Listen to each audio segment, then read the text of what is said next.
Pasta yewana sible mole yewana bazabana mike amama bazabinchi Congo Chanel alugi sible mole akangiava gasebuge asimbiango okobo mangalelo mame boma sible mole bomangalelo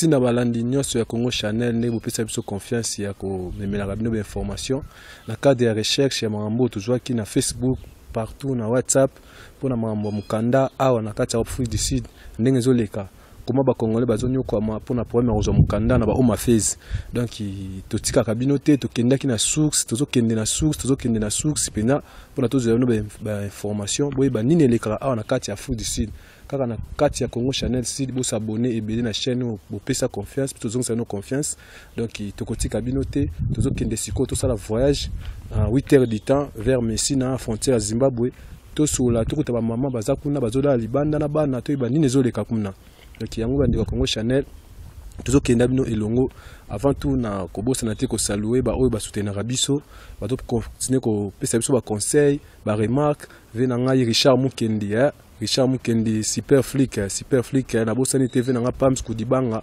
ndezala kaka na bosani te Aboud Samba garçon de chance na Lyon et à Mokonza Lyon quoi na bosani te Mami Boduka na Lyon motema papa Michel master na ngai Nzembe Balak Patrick Miroir ya Matete tokele na bino longo tokozonga poto beta masolo nini tokomona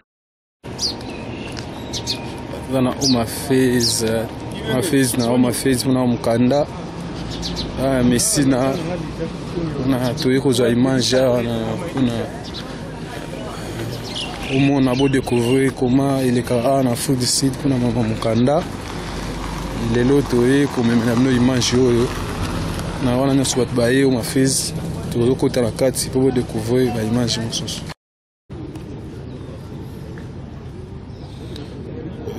tuzana o ma phase na Afrique du Sud sika batu bayaka kozwa bapapier bamikanda bwaka ngunda kwa yango wana omona bato baza libanda bazozela bazwa bapapier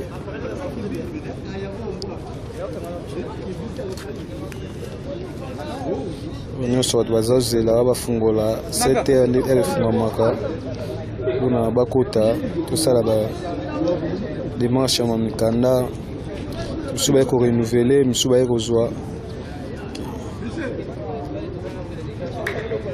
tokomona réalité na kati ntango tokota na kati no tokovivre réalité to elekaka awa na Afrique du Sud mpona makambo ya mokanda ya ngunda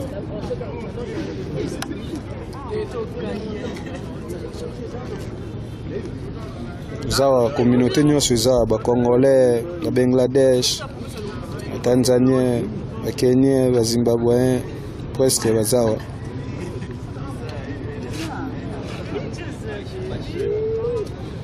groupe temba groupe vivre réalité en tokota na kati à suivre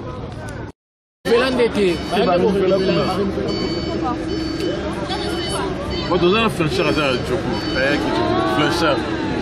Oh, j'en ai ça pembo là. Quel flancheur?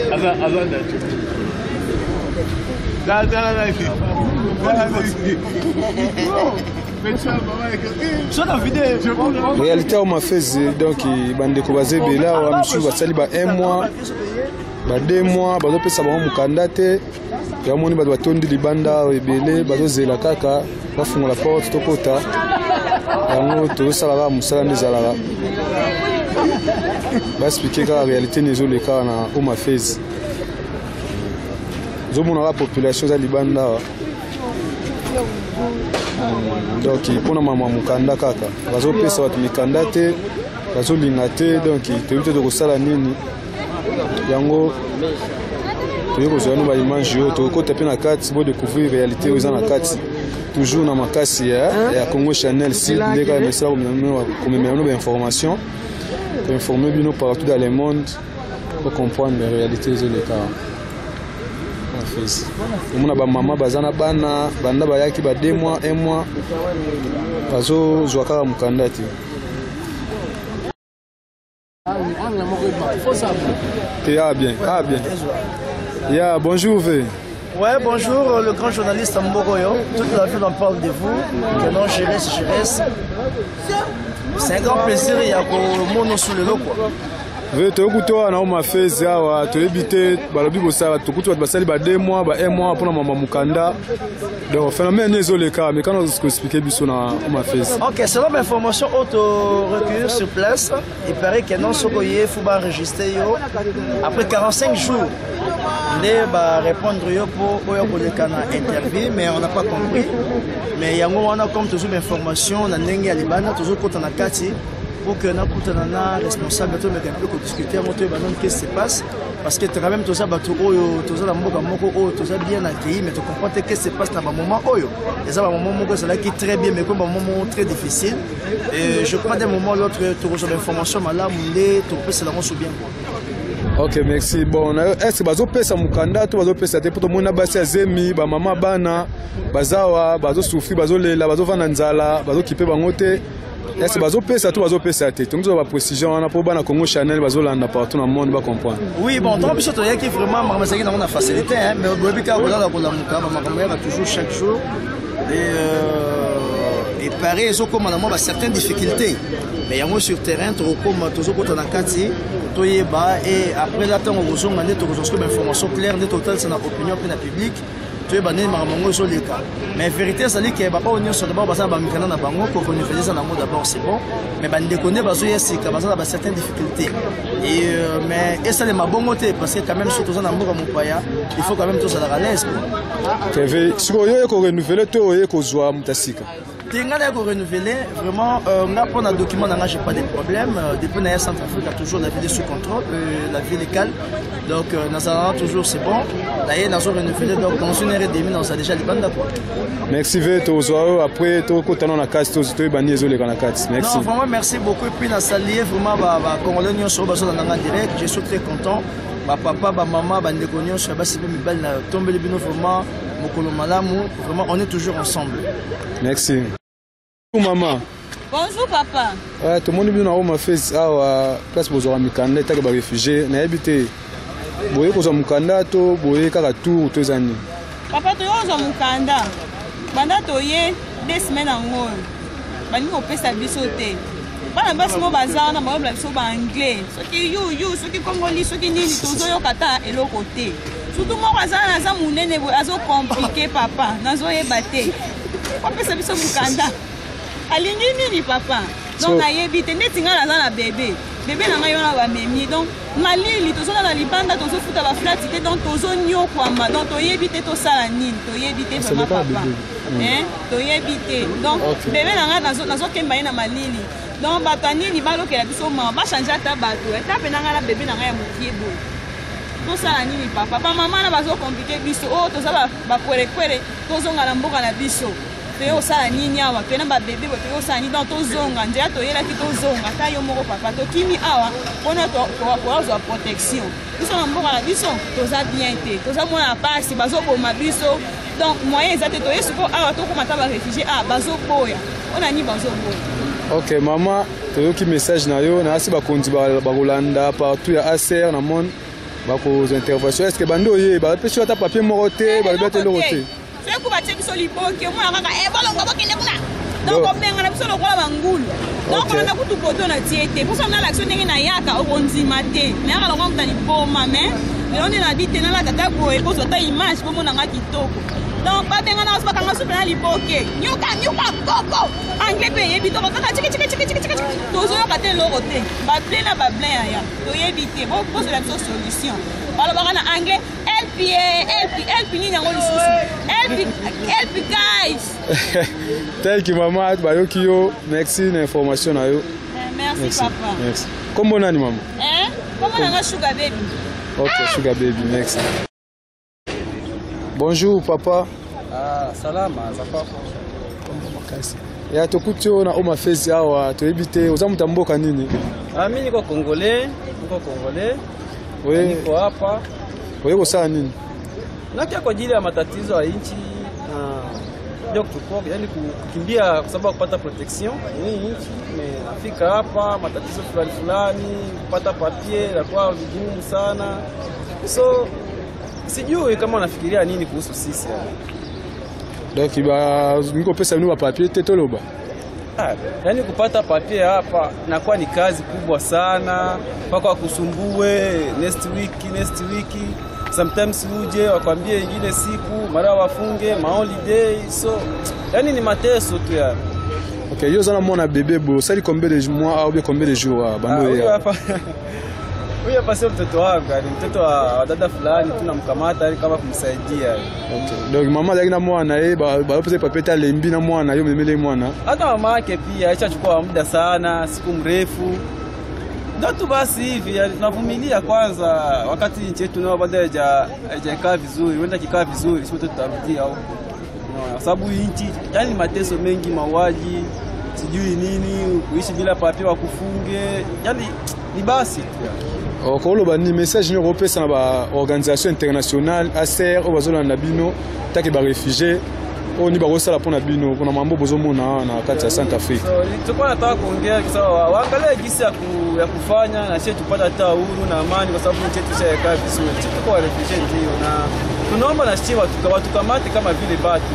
Sometimes huko South Africa sisi wa refugee watukamata kama vitu fulani tu, hatuna hata cha kufanya, hata kutuma pesa kuma spa mpaka kulomba IT, kufanya kitu chochote wanakulomba vitu ambavyo hauna. So yani watukamata c'est comme si tuko en rien mwili. Ndio nilikuwa naomba waangalie kisa kurekebisha kila kitu ili sisi tukue tupata hata nafuu katika hii nchi. Okay, merci. Na merci Bernardo Tondio, merci mingi. Tozokota na kati to landa réalité mo mo bozolo basoke za solo ki bazopesa to ba pesa te à suivre. Merci vraiment. Kombo nani? Ngana za kombo na ngai za Suleiman. From DRC. Yeah, from DRC. Thank you bro. Bozomona kaka réalité ezoleka atala full ya bato azali bandawa. Nyoso ka poma mikanda ba mama na bana bandeko baoti misika mikande zate souffrance baliko pesa ba mikanda te bazo souffrir na makasi yao. Toza libanda o mafez ande to kota na kati poto landela mambango bien ka Congo Channel site na bino nde mesana ko memela no information. Donc bandeko so ba ya pona mikanda bazo benga na bango tomoni babengi bagesa mulongo po bakota, donc tozokota na bango ensemble na kati poto ba qu'est-ce qui nous passe, qu'est-ce qui se passe là-bas na kati poto memela no information. À suivre.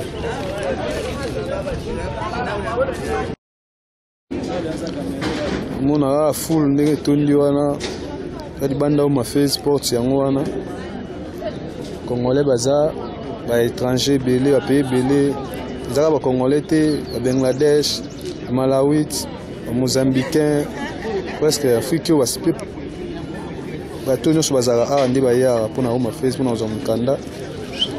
Tout mais on aura des informations à Congo Channel.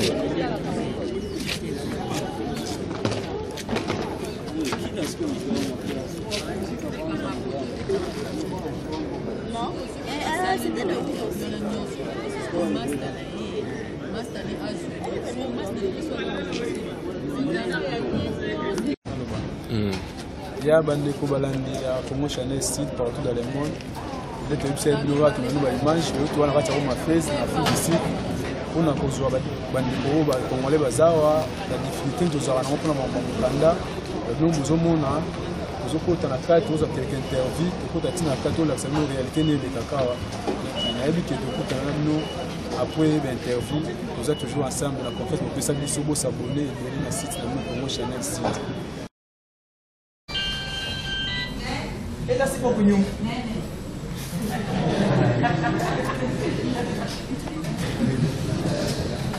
On m'a fait ça tout continue na kati on a comprendre la réalité les kala awa nous on a bato za bavani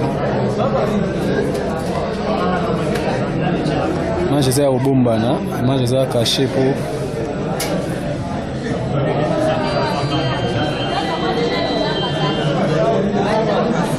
papa tout tomoni awa na mafezi problème na eza nini soki koexplike na balandi baolanda biso awa soki oyi na problème nini tolingelo mokanda eza na kati ya omafezi tobandi bani parceke bapesaka o mokanda to ozwaka na pasi to problème nini oyo elekaka mokanda ezwamaka na mpasi oye selo problème baya bapesa bango ba un mois bana misina bana na mokulu fort parceke yo ozwi bamokanda temporaire oki ozwi mpena deya mokanda bareconnaitre oza réfugié plupart babiso baza basuka mokanda temporaire nga mpe naza nasala mokanda temporaire. Ok, ça va. Vous comprenez la réalité, le cas. Donc, vous pouvez savoir que les candidats, vous pouvez savoir que les papiers sont temporaires. Donc, les difficultés, vous pouvez la mine à food site, ils ont un pour un candidat. Les difficultés, vous pouvez savoir que les candidats ont dépassé un mois. Vous pouvez savoir que les candidats 1 mois, 2 mois, si vous avez la chance, aussi 6 mois, après 6 mois, vous pouvez renouveler. Donc, tout ça, tout le monde est dans la zone de Kanakatsa.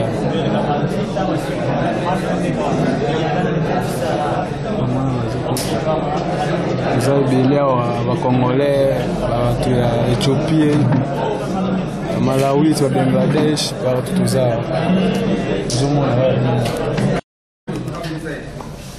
Nous avons bandé au Benga, tout moko.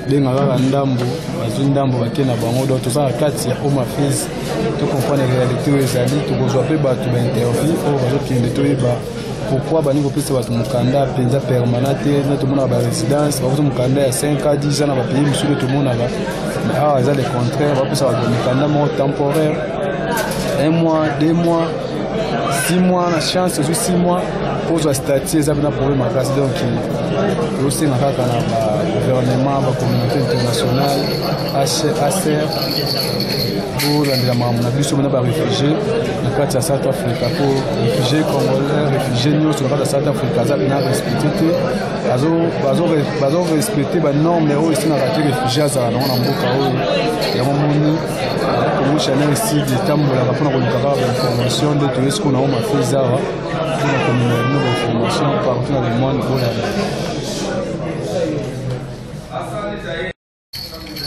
bazo continue kaka kobenga bakombo tozwaka image yebi caméra caché ezalaka kaka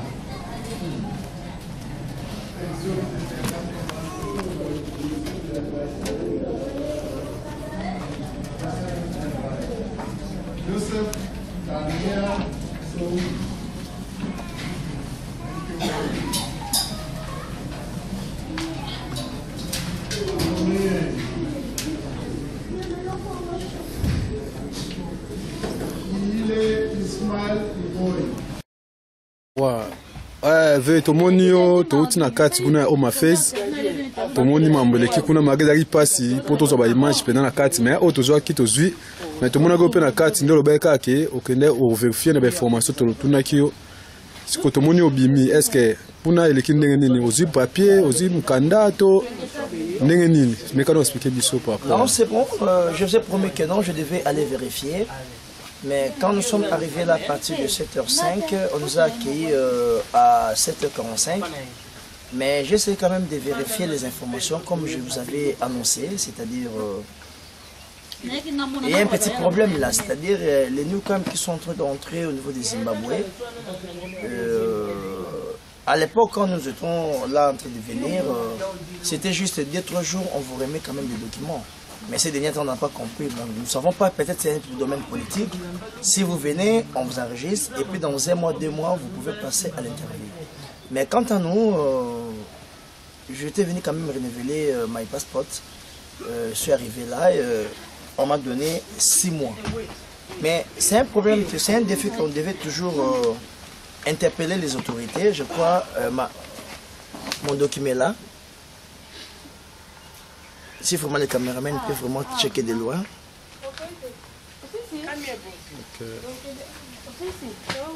Yes, donc je réussis 6 mois. Mais notre souci et notre intérêt est que nous pouvons quand même prendre des ID. Parce que nous sommes là quand même, nous sommes des réfugiés très reconnus et nous travaillons ici. Parce que nous sommes quand même des ingénieurs électriques d'ici. Il faut qu'on puisse quand même avoir des ID. Mais les papiers qu'on donne ici, c'est un document qui est renouvelable après 6 mois, c'est-à-dire le mois d'octobre jusqu'au mois d'avril. Mais je lance un appel aux autorités de ce pays qu'on est tous des êtres humains. Arriver au niveau de DRC, arriver au niveau de Johannesburg, au Centrafrique, c'est toujours un continent. Parce que nous sommes dans un continent qui est connu, vous savez bien que l'Afrique, c'est un continent qui est vraiment reconnu de tous. Et voilà, cet appel interpelle les autorités de nous donner quand même des bons documents. C'est-à-dire qu'on puisse avoir des ID. Parce que ici dans ces pays, nous sommes en train de construire, nous sommes en train de faire quand même des affaires. Et ça nous demande quand même d'avoir des bons documents. Mais à ce qui concerne le venant qui sont en train de venir, quant à moi, je les encourage toujours. Parce que, comme je vous ai dit auparavant, dans mon interview là, que non, il y avait un problème parce que quand nous sommes arrivés, il y a des gens qui nous ont quand même posé des questions. On a essayé quand même de voir les autorités et les autorités quand même, on a eu un entretien de 30 minutes, ils nous ont expliqué que non, ils reçoivent beaucoup de gens. C'est-à-dire l'Afrique du Sud, c'est un pays très hospitalier. Ils sont en train de recevoir des gens, tout comme ça. Et avec ces nombres-là qu'ils sont en train de recevoir, il faut quand même qu'ils puissent gérer. Et c'est pour cela. Au lieu de requérir tous les venants qui sont en train de venir, pour essayer quand même de donner le document tout consort, et ils ont essayé de planifier. Si vous venez, on vous enregistre. C'est pas mauvais. On vous enregistre. Après 3 semaines ou après 1 mois, vous revenez encore pour faire l'interview. Et après l'interview, vous aurez votre document. Mais les documents sont un peu conditionnés. C'est-à-dire, lorsque vous donnez le document, on vous donne d'abord 1 mois. Pour quand même, ils essaient quand même de checker, de vérifier tout ce que vous avez dit. Et avec leur avocat qu'on appelle toujours des lawyers, ils essaient quand même de voir comment on peut faire. Et après 6 mois, on pourrait toujours vous donner le document et c'est renouvelable. Vraiment, en ce jour d'aujourd'hui, je tiens d'abord à remercier les managers principaux de Home Affairs Messina. Parce que là, je demandais mon interview, vraiment, il m'a très bien accueilli. Et j'ai salué aussi à ça parce que j'étais accompagné quand même de mon confrère aîné que j'aime bien, Papa Richard Moukini. C'est un frère que j'aime bien, il m'a accompagné de tout cela. Et au niveau de caméra, là, je salue aussi mon proche collaborateur que j'aime bien, Glody. Vraiment, c'est un brave garçon. On garde des intimités, ça fait longtemps. Et sans oublier notre mannequin, le mannequin le plus célèbre. Et comment on le appelle? C'est Nathan. Nathan. On était là et nous étions quand même accueillis chez les autorités. On a essayé quand même de parler pendant au moins 30 minutes. Vraiment, c'était un accueil très chaleureux où moi-même, je ne pouvais pas y croire. Donc, on comprenait mon émotion. Et j'étais vraiment émotionné d'une façon esclavadique. Et j'ai promis même tout l'argent parce que je ne croyais pas. C'est lorsque je demandais mon interview, et ils ont quand même de voir mon dossier, et puis voilà. Alors, ce que je pourrais dire aux newcomers qui sont en train de venir, que non, n'hésitez pas. L'Afrique ici, c'est un pays très hospitalier. Et vraiment, suivez toujours les instructions, partout dans les pays. Même si vous êtes au niveau de Brazzaville, même si vous êtes au niveau de Bombay en Asie mineure, même si vous êtes au niveau de Dallas en Amérique, même si vous êtes au niveau de Nouakchott, même si vous êtes au niveau de Bamako, même si vous êtes au niveau de Mali, ils ont toujours leurs instructions. Donc on essaie quand même de suivre les instructions de l'autorité. Et vraiment, je dis un grand merci à son Excellence. Vraiment, l'excellence, ce qu'il est en train de faire dans ce pays, c'est vraiment un sentiment de joie. Vraiment, mes respects, son Excellence, le président Ramaphosa. Je dis et je vous. Oui, en fait, mais c'est que je suis en train de déplorer en ce moment. C'est-à-dire, nous les Congolais partout, nous ne savons pas si peut-être On dit toujours que non, les Congolais sont toujours des peuples naïfs. Mais c'est que je peux vous garantir que les Congolais ne sont pas des peuples naïfs. Partout quand nous sommes arrivés, même partout dans les pays qu'on est en train de les recevoir, nous constatons que le maman dorme toujours dehors.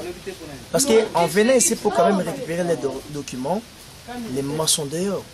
Il y a quand même les femmes qui sont enceintes. Mais vous savez très bien, il faut toujours privilégier la femme. Si nous citons, nous tous nous savons très bien, nous avons lu quand même des livres. Là, je rends hommage à Simone de Beauvoir. C'est-à-dire, la femme, c'est une personne de valeur. Il faut toujours essayer d'encadrer la femme. Mais en venant ici, j'ai trouvé les mamans qui sont dehors en train de dormir, tout ça pour attendre les documents. Mais le problème c'est quoi? Parce que même au niveau de Pretoria, parce que vous savez très bien que Pretoria, c'est là où résident les institutions du pays. Mais moi j'ai fait après pratiquement 7 à 6 mois et je ne recevais pas les documents. Je suis arrivé ici à Messina. Vous savez très bien que Messina, si nous essayons de devoir entre Zimbabwe et Afrique du Sud, c'est au niveau des frontières. Et c'est trop loin, à peu près 7 heures du temps. Donc nous déployons vraiment cet acte, nous demandons vraiment aux autorités d'essayer de nous encadrer. On est des êtres humains, nous sommes des peuples qui sont quand même reconnus dans le monde en tant que des Congolais. Mais nous déplorons un truc encore que je devais encore ajouter en ce moment.